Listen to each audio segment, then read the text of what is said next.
Hello, আসসালামু আলাইকুম। So আজকে আমরা রসায়ন প্রথম পত্রের এমন একটা ইম্পর্টেন্ট টপিক পড়বো যেটা তোমার সিকিউ এবং এমসিকিউ দুইটার জন্য খুবই ইম্পর্টেন্ট, যেটা আমাদের পড়তে সর্বোচ্চ টাইম লাগবে 10 থেকে 15 মিনিট। তুমি যদি কোনোদিন এটা পড়ে নাও থাকো, আর 10 থেকে 15 মিনিটের মধ্যে তুমি এটা শেষ করতে পারবা। সো যারা সামনে এইচএসসি দিবা, so this is the important topic, মানে one of the important topic আমাদের গুণগত রসায়ন। ঠিক আছে, সো এই চ্যাপ্টার থেকে প্রতি বছরই আমাদের কোশ্চেন থাকে। সো আমাদের টপিকটার নাম হচ্ছে ভাই কোয়ান্টাম সংখ্যা। সো অ্যাকচুয়ালি কোয়ান্টাম সংখ্যা কী কাজে লাগে? সো এইটা দিয়ে আসলে আমি যেটা করি যে আমাদের ইলেকট্রন যে নিউক্লিয়াসের চারপাশে ঘুরতেছে, সো ওর যে কক্ষপথগুলো আছে তার আকার, আকৃতি, শেপ কেমন হবে, তারপর তার ঘূর্ণয়ন, ইলেকট্রনের যে ঘূর্ণয়ন, এই জিনিসগুলোকে আমরা ব্যাখ্যা করতে পারি। সো কোয়ান্টাম সংখ্যাকে মেনলি আমাদের চারটা ভাগে ভাগ করা হয়েছে। ঠিক আছে, চারটা ভাগে কী কী ভাগে ভাগ করা হয়েছে? মেনলি আমাদের হচ্ছে প্রধান কোয়ান্টাম সংখ্যা। ঠিক আছে, যেটা দিয়ে আমরা আসলে কি করি, প্রধান কোয়ান্টাম সংখ্যা দিয়ে যেটা করা হয় যে আমাদের যে প্রধান শক্তিস্তরগুলো আছে তাদের আকৃতি আসলে কেমন হবে বা আকার সম্পর্কে একটা আইডিয়া পাই। ঠিক আছে, ওকে। সো এই জিনিসটা থেকে কিন্তু এমসিকিউ আসতে পারে। এরপরে আসলে সহকারী কোয়ান্টাম সংখ্যা, তার মানে আমাদের ইলেকট্রনগুলো প্রধান কোয়ান্টাম সংখ্যার সাথে সাথে ওইখানে কিছু সহকারী, ঠিক আছে, ওইখানে এক্সট্রা কিছু সহকারী কোয়ান্টাম সংখ্যা, মানে কোয়ান্টাম সংখ্যা বা সহকারী উপশক্তি স্তরে ঘুরতে থাকে। ঠিক আছে, উপশক্তি স্তরে ঘুরতে থাকে। তাহলে সহকারী কোয়ান্টাম সংখ্যা যেটা করে সেটা হচ্ছে তোমার উপশক্তি স্তর যেগুলো আছে, প্রধান শক্তি স্তরের সাথে এক্সট্রা যে শক্তি স্তরগুলো রয়েছে ওইগুলার হচ্ছে আকৃতি নিয়ে আলোচনা করে। ঠিক আছে, আচ্ছা। এরপরে যেটা আছে চুম্বকীয় কোয়ান্টাম সংখ্যা।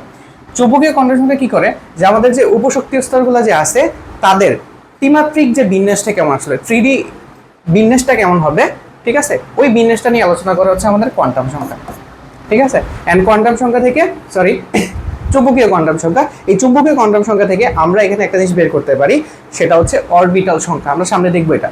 অ্যান্ড ঘূর্ণয়ন কোয়ান্টাম সংখ্যা যেটা কাজ করে, সোজা কথা, ইলেকট্রন প্রতিনিয়ত ঘুরতেছে, তার ঘূর্ণয়নের দিক কোন দিকে হবে এবং তার ঘূর্ণয়নকে ব্যাখ্যা করা হচ্ছে এর কাজ। ঠিক আছে, সো অবভিয়াসলি আমরা এই চারটা জিনিসের মান বের করে শিখবো। প্রথমে আসো আমাদের হচ্ছে প্রধান কোয়ান্টাম সংখ্যা। ঠিক আছে, সো আমরা এখানে দেখো প্রথমে আসে আমাদের প্রধান কোয়ান্টাম সংখ্যা।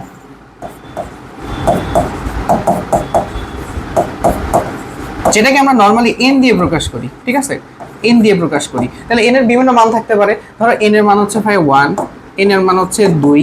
ঠিক আছে, 1 নম্বর কক্ষপথ, 2 নম্বর কক্ষপথ, এটা হলো 3 নম্বর কক্ষপথ, এটা হচ্ছে কত, 4 নম্বর কক্ষপথ। ঠিক আছে, আচ্ছা।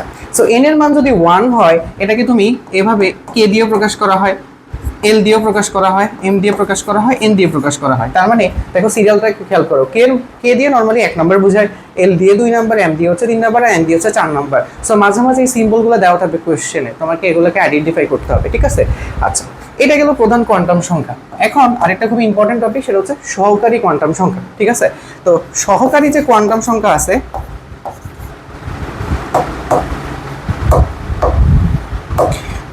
সহকারী কোয়ান্টাম সংখ্যা, ঠিক আছে, সহকারী কোয়ান্টাম সংখ্যা আমরা কোনটা থেকে বের করব? আমরা বের করব হচ্ছে প্রধান কোয়ান্টাম সংখ্যা থেকে।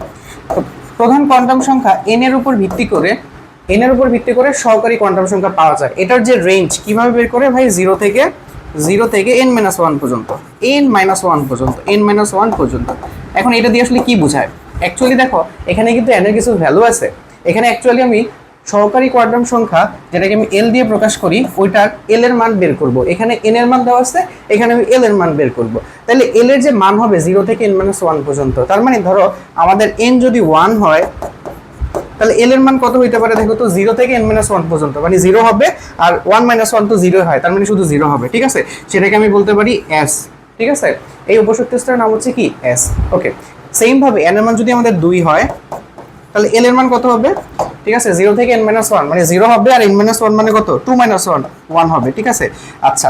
সো এই যে দেখো জিরোর পরিবর্তে মানে 0 যে, সেটাকে আমি এস লিখতে পারি, এস এর মান হচ্ছে 0, তারপরে হচ্ছে এস পি এর মান হচ্ছে 1। ঠিক আছে, সেম ভাবে এন এর মান যদি তোমার ফ্রি হয়, তাহলে এল এর মান কি হইতে পারে, 0 থেকে n-1, তার মানে 0, 1, তারপর হচ্ছে কত, 2। এটাকে এস, এটা হলো পি, আর এটা হচ্ছে ডি। ঠিক আছে, তার মানে ডি এর মান হচ্ছে কত, 2, এস এর মান 0, পি এর মান 1, আর ডি এর মান হচ্ছে 2। এন এর মান যদি সেম ভাবে এন এর মান যদি 4 হয়, তাহলে এল এর মান কত হবে? এল এর মান হবে 0, 1, 2, তারপর হবে 3। ঠিক আছে, এটা থেকে 1 কম হবে। ঠিক আছে, এন এর মান যত হবে, এল এর মান 0 থেকে তাহলে 1 কম হবে। ঠিক আছে, তাহলে আলটিমেটলি এটা দেখো, এটা হলো এস, এটা হলো পি, এটা হলো ডি, আর হলো এফ। এরপরে জি আছে। সো আমাদের 4টা দিয়ে কাজ হয়ে যাবে। ক্লিয়ার? সো এই কয়টা জিনিস যদি আমরা একটু মাথায় রাখতে পারি, আমাদের কিন্তু এখান থেকে প্রচুর এমসিকিউ আসে। n এর মান যদি 4 হয় তাহলে মানে n এর মান যত হবে তার থেকে 1 কম পর্যন্ত তোমার সিরিয়ালে যাবে 0 থেকে। এইবার আসো, এইবার হচ্ছে আমাদের চুম্বকীয় কোয়ান্টাম সংখ্যা। চুম্বকীয় কোয়ান্টাম সংখ্যা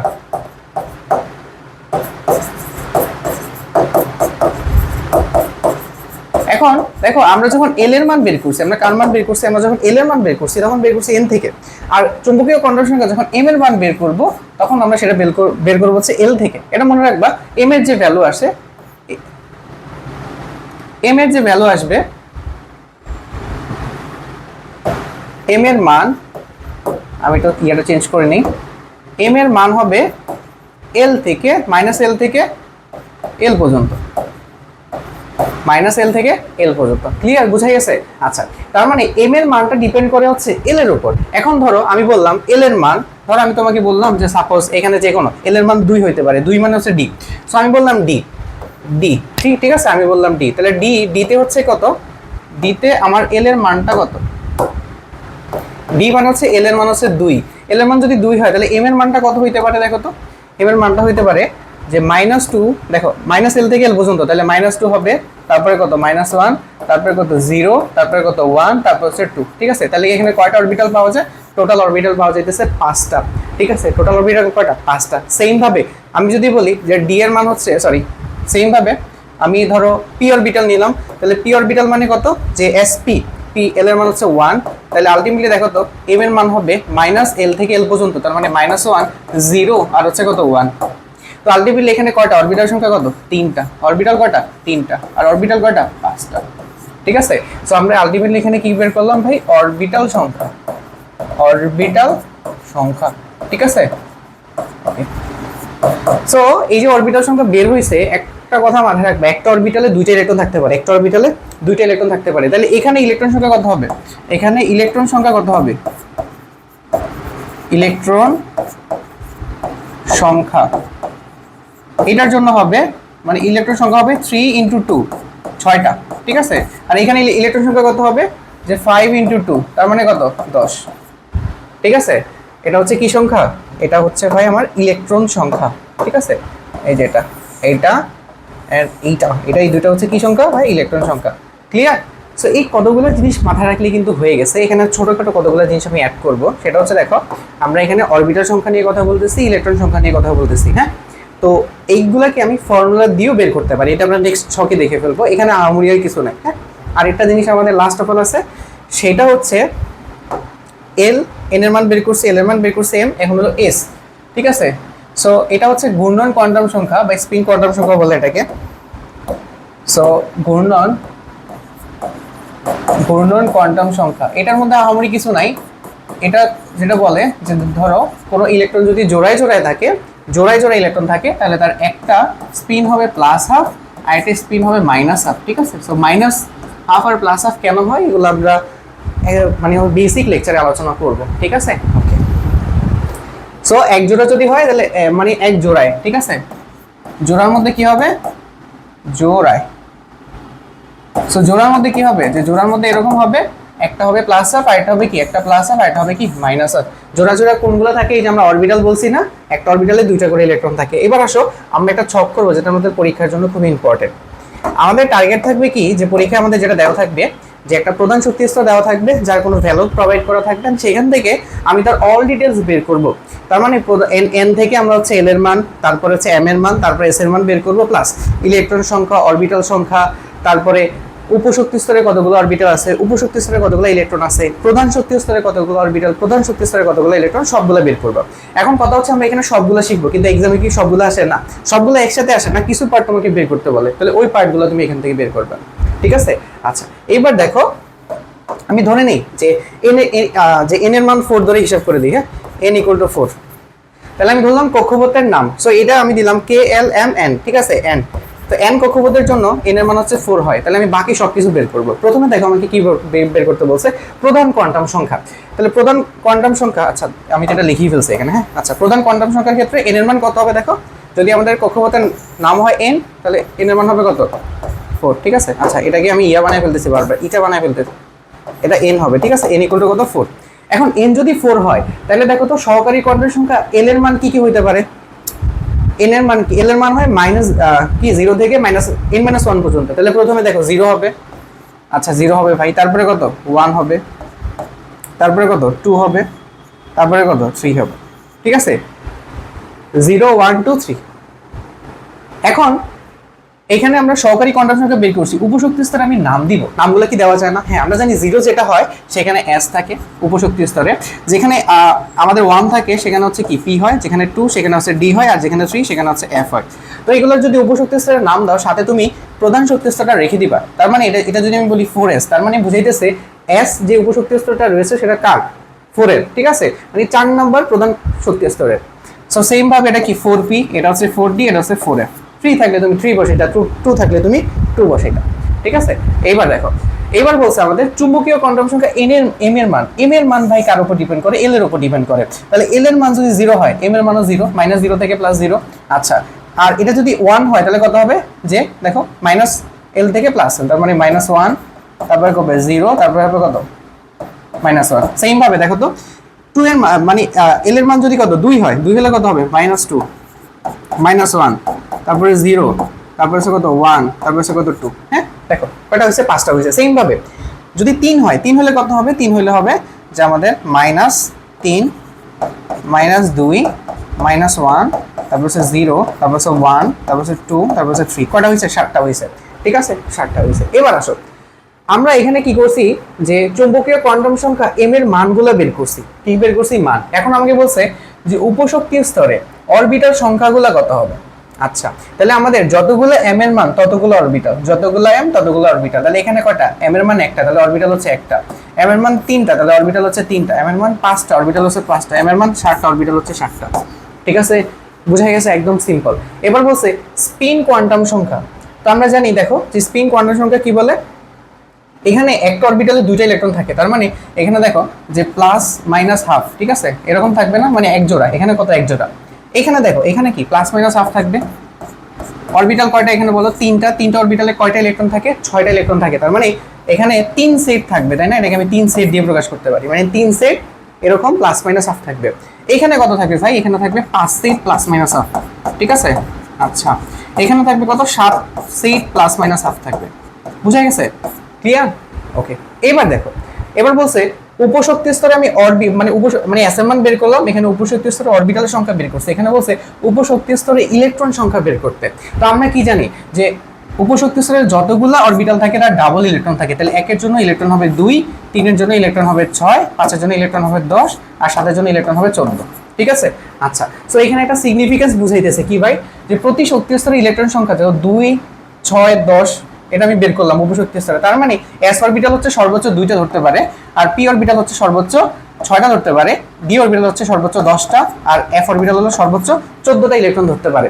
এটা হচ্ছে ম্যাক্সিমাম রেঞ্জ। তাহলে কত, 14, 10, 6, 2, এগুলো আমরা 9, 10 এ পড়ছি, সো এটা আমাদের কিছু না, এগুলো থেকে কিন্তু কোশ্চেন আমাদের থাকবে। হ্যাঁ, এগুলো আমরা এখানে দেখাবো না কিন্তু। এবার দেখো প্রধান শক্তি স্তরে মোট অরবিটাল সংখ্যা। আচ্ছা, আমি এতক্ষণ যেটা বের করছি দেখো সেটা হলো উপশক্তি স্তরে অরবিটাল সংখ্যা, যেমন 1, 3, 5, 7, তাহলে সবগুলোকে যোগ করো, তাহলে প্রধান শক্তি স্তরে অরবিটাল সংখ্যা বের হয়ে যাবে 1, 3, 5, 7, কত হয় 12, 15, 16। তাহলে আমি এখানে যোগ করব যে 1 + 3 + 5 + 7 ইকুয়াল টু কত, 12, ঠিক আছে 12। তাহলে আমাদের অরবিটাল সংখ্যা কত হলো, 12 বের হলো। এখন বলছে প্রধান শক্তি স্তরে ইলেকট্রন সংখ্যা কত, তাহলে আমি বলতে পারি কত, এই যে সবগুলো ইলেকট্রন যোগ করো, যে 2, তারপর হচ্ছে 6, তারপরে হচ্ছে কত 10, তারপর হচ্ছে 14 ইকুয়াল টু কত,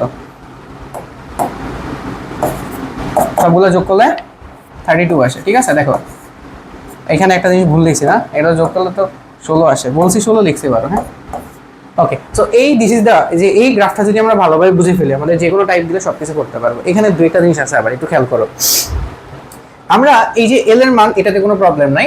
আমরা এখানে দেখো উপশক্তি স্তরের অরবিটাল সংখ্যা যখন বের করছি তখন আমাদের সূত্র দেখো, আমরা তো একটা অরবিটাল সংখ্যা যদি আমরা বলি তাহলে সেটা তো m থেকে আমি বের করতে পারি, যে যতগুলা m ততগুলা অরবিটাল, যতগুলা m ততগুলা অরবিটাল। বাট আরেকটা বের করা যায়, সেটা হচ্ছে এল থেকে। সেই অরবিটাল সংখ্যা হচ্ছে 12+1, কি 12+1। এল মানে কি, এল মানে হচ্ছে এল এর মান বা সহকারী কোয়ান্টাম সংখ্যার মান বসাবা, 0 হলে 0 বসাবা, 1 হলে যেমন ডি এর জন্য 1 বসাবা, তারপরে হচ্ছে সরি ডি এর জন্য 2 বসাবা, এফ এর জন্য 3 বসাবা। তাহলে এখানে দেখো আমরা একটা ক্যালকুলেশন করি, 12 + 1 না, তাহলে ধরো 3 বসাই, 3 বসালে কত আসে 2 × 3 + 8, তাহলে কত আসে 7। দেখো দেখো ডি এই যে 3 হইলে কত হয় 7 হয়। ক্লিয়ার, বোঝা গেছে? সেম ভাবে উপশক্তি স্তরের অরবিটাল সংখ্যা যদি আমরা বের করতে পারি, আমরা জানি অরবিটালের ডাবল হয় হচ্ছে আমাদের ইলেকট্রন সংখ্যা, তার মানে তাকে 2 দিয়ে মাল্টিপল বা গুণ করা লাগবে। ক্লিয়ার? ওকে, সো দেখো এই যে আমরা এখানে 2 দিয়ে গুণ করে দিছি। সেম আরেকটা জিনিস আছে যে আমরা দেখো উপশক্তি স্তরে কি অরবিটাল সংখ্যা বের করছি না, এখন আমি প্রধান শক্তি স্তরে কি প্রধান শক্তি স্তর বা এন এর মধ্যে অরবিটাল সংখ্যা যদি বের করি, তাহলে ফর্মুলা হচ্ছে n স্কয়ার। n স্কয়ার দেখো তুমি 4 এর মধ্যে 4 এর মধ্যে কয়টা পাবা 4 স্কয়ার, মানে 16টা অরবিটাল পাবা। এই যে 16টা অরবিটাল পাইছো। আর প্রধান শক্তি স্তরে মোট ইলেকট্রন সংখ্যা কত হবে, ওই যে 16 × 2 মানে 32টা। তাহলে এটা হয় যদি n স্কয়ার হয়, এটা হবে কত 2n স্কয়ার। ক্লিয়ার? তো আই থিঙ্ক এটা বুঝে গেলে এখন তুমি যে কোনো কম্বিনেশন করতে পারবা। আমরা একটা এখান থেকে একটা কোশ্চেন দেখি বোর্ডে, যেখানে দেখো কোশ্চেনটা কি বলা হয়েছে যে আমাদের এই কোশ্চেনটা দেখো কতবার আসছে, মাদ্রাসা বোর্ড থেকে শুরু করে অলমোস্ট সব বোর্ডই আসছে, আর রাবি, চট্টগ্রাম, হ্যাঁ অনেক বোর্ডই আসছে, এরকম প্রচুর কোশ্চেন আসে। সো 3 অথবা 4 মার্কের একটা কোশ্চেন তোমার থাকবে এখানে, বিশেষ করে 3 মার্কের কোশ্চেন থাকে। উদ্দীপকের ডি শক্তি স্তরে, ডি মানে কোথায় দেখো তো, A B C D, D মানে কত, ডি এন হচ্ছে তোমার 4, ইলেকট্রন ধারণ ক্ষমতা নির্ণয় করতে বলছে। তার মানে তুমি কি করবা জানো, এই যে আমরা ছকটা করছি না, এরকম সিমিলার ছক বানাবা। তুমি চাইলে পুরোটা দেখাইতে পারো, আবার কিছু বাদও দিতে পারো, তবে কোনগুলা রাখবা অবভিয়াসলি এটা ইম্পর্টেন্ট। এন এর মান ভাই রাখতে হবে, এন এর মান অলওয়েজ রাখবা। এল এর এই যে এল এর এইটা অবভিয়াসলি রাখবা, এগুলো ম্যান্ডেটরি। এন এল এম এগুলোর মান রাখতেই হবে, ঠিক আছে। আর এস এগুলো রাখার পরে আর কোনগুলো রাখলে তোমারটা দেখতে সুন্দর হবে, প্রথমত 4টা জিনিস তো রাখতেই হবে তোমার, ঠিক আছে। 4টা কোয়ান্টাম সংখ্যা রাখবা, এর পাশাপাশি উপশক্তি স্তরের নামটা রাখলে তোমার দেখতে স্ট্যান্ডার্ড হবে জিনিসটা, ঠিক আছে, মানে দেখতে ভালো লাগবে। না রাখলেও যেমন ক্যালকুলেশন কোনো প্রবলেম হবে না, বাট দেখতে ভালো লাগবে।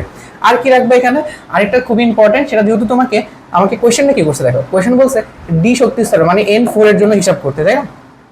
তার মানে তুমি অবভিয়াসলি এটা তো রাখতেই হবে যে প্রধান শক্তি স্তর অরবিটালটা হিসাব করে ফেলো, ঠিক আছে। যেহেতু তুমি এন এর এই যে এম এর মান এখানে বের করে ফেলছো, তার মানে সবগুলো যোগ করলে কি প্রধান শক্তি স্তর অরবিটাল বের হয়ে যাইতেছে, আর অবভিয়াসলি প্রধান শক্তি স্তর ইলেকট্রন সংখ্যাটা হিসাব করে ফেললাম, ঠিক আছে। তাহলে হইলো, তাহলে তুমি বাদ দিতে পারবে কোনটা ভাই, এই যে উপশক্তি স্তর অরবিটাল সংখ্যা, উপশক্তি স্তর ইলেকট্রন সংখ্যা, এটা আপাতত দরকার নেই দুটো, ঠিক আছে। তো আই দিন কয়েকবার প্র্যাকটিস করলেই তোমার হয়ে যাবে, আর যদি চাও এই দুটো লিখতে পারো, কোনো প্রবলেম নেই, বুঝে গেছে। সো এটা ছিল ওভারঅলি ক্লাস, এটা একবার রিভিশন দিয়ে যাবে, অবভিয়াসলি পরীক্ষায় কাজে দিবে। আমরা সামনে হচ্ছে তোমাদের এরকম মোস্ট ইম্পর্টেন্ট যে টপিকগুলো আছে ওগুলোকে খুব শর্ট টাইমের মধ্যে কভার করে দিব।